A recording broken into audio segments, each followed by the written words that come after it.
Isang mapagpalang araw po mga kaparehas.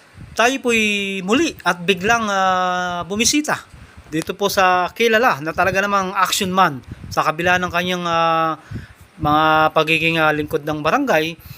Hindi niya kinakalimutan ang kanyang pagiging sinumpaan tungkulin na kung saan ay talaga naman sa apot ng kanyang makakaya ay ginagampanan niya ang kanyang tungkulin sa barangay. Ito po, karangalan ko pong muling pinakikilala sa inyo ang tunay na isa sa action man na barangay kagawad po dito po sa barangay Iba, Hagonoy, Bulacan, na si ginagalang barangay kagawad Wilfredo Willie Arellano. Good morning, Konsi. Kumusta na po ba kayo ngayon? Okay po, magandang umaga rin po. Sa awa po ng Diyos, okay naman at maayos naman ang ating kalusugan. Kaya sa awa po ng Diyos, kahit papaano, nakakapaglingkod pa rin tayo at nabibigyan natin yung mga pailan-ilang na lumalapit na kailangan ng tulong. Kasi parang blooming po kayo, hindi kayo tumatanda. Hindi, okay lang po. Parang hindi kayo stress Ika nga po, gawin mong vitamin yung stress at libre. Masarap palang vitamin yung stress. Kaya nga po. Kasi di na tayo magpapaligoy-ligoy pa. Itong 2026 po ba na itong pumasok? Ano po ba yung mga napagawa na natin o naisulong po sa ating barangay na napapakinabangan na po ng ating mga kabarangay? Yun nga po, yung aming mga project na patuloy-tuloy yung paglilinis ng drainage at ngayon nga po, dito may pinapagawa kami na pathway sa may Lucas Village. Talaga pong problema yon pagka ganitong tag-ulan na naman.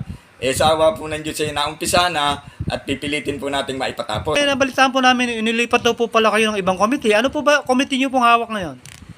Yun nga po, dati nga po nasa infra ko. Ang natatandaan ko po na huling ipinagawa sa akin ni Cap, yung pathways doon sa eskwelahan.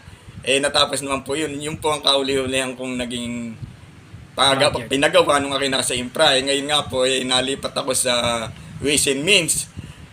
Ganun pa man po, tuloy-tuloy pa rin po yung aking mga dapat gawin kung may inilalapit sa akin. Yan nga po, itong aking mga kabarangay, pag sinabing kailangan ng ganong konting tulong na maipapagawa, nagagawan po natin ng barangay na tulong-tulong naman kaming magkakasama. Okay. Kaya po, kahit nalipat ako, ganun pa rin naman po. Masaya pa rin po kayo sa committee? Masaya naman po kasi sa barangay naman po yun Bagay nagagampanan nyo naman po. Nagagampanan pa rin po naman yung mga gampanin. Kung nanonood po ba ngayon ng ating mga mahal na kabarangay, ano nga po ang dapat nating imensahe na para sa kanila po ngayon? Yun nga po sa aking mga kabarangay, na kung kayo pinanonood, maghintay-hintay lang po tayo at gaganda po ng tuluyan, makikita po natin ang pagbabago ng ating barangay sa susunod na panahon.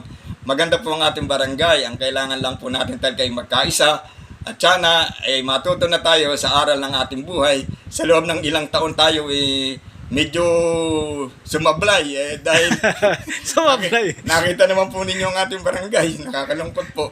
Pero sana po sa darating na panahon maipakita po talaga natin ang ating pagbabago sa ating pagkakaisa at pagpili ng mga karapat-dapat na mamumuno sa ating barangay. Kaya po sana wag nating kakalimutan na magkaisa para sa kaunlad ng ating barangay. Wow, napakaganda na mensahe ng ating action man ng barangay Iba, Hagonoy. Konsi, ito po nakakabiglang tanong pero alam ko pong kayang-kaya mo itong sagutin. Kung matutuloy po ba ang barangay election this coming November 2, kayo po ba ay muling lalahok sa barangay kagawad o babalik na lang po sa normal na pamumuhay? Hindi po, magtutuloy-tuloy po tayo tatakbo po akong bilang kagawad. Si Kapitan Atoy po ang aking kapitan. At sana po mapagbigyan po ninyo pong muli ako na maupo bilang kagawad upang maipagpatuloy natin ang magandang simulain at nakikita naman po natin na hindi naman po ako nagpapabaya kahit po medyo mahigpit nagagawan po naman natin ang paraan yung ating mga hinihiling na mga kababayan nang humihiling ng kahit na kaunting tulong napapagbigyan naman po natin. Talaga po ako kung papalarin tuloy-tuloy pa naman po ang aking serbisyo at kung hindi naman po, okay lang naman po kasi hindi naman po natin hawak ang puso ng bawat tao. Kung sino po ang gusto ninyo, kayo na po ang bahala, kayo po ang hahatol at sana po nasa tama ang inyong paghatol at pagpili ng mga mamumuno. Dahil po itong ating lugar ay tahimik, sana po ay mapanatili natin para sa ating mga anak.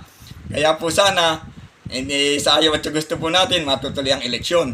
Malapit na nga po, alam naman po ninyo, na yun nga po na yung pinagkaloob niyo sa akin ang pamumuno nitong nakaraang 3 taon, kahit po siguro papaano, nagampanan ko naman ng maayos yung aking gampanin bilang kagawad. Yan po mga kaparehas. Ang ating pong nakapanayam na talaga namang kagawad na nagseserbisyo at hindi perwisyo. Kaya kapag nakakatagpo po tayo ng mga ganitong lingkod, wag na po natin sasayangin to. Buhat po dito sa Barangay Iba, Hagonoy, ito po ang inyong kaparehas, Chris Castro, reporting. Mabuhay ka, Konsi, hanggat gusto mo. Maraming salamat po. At mabuhay din po kayo. God bless.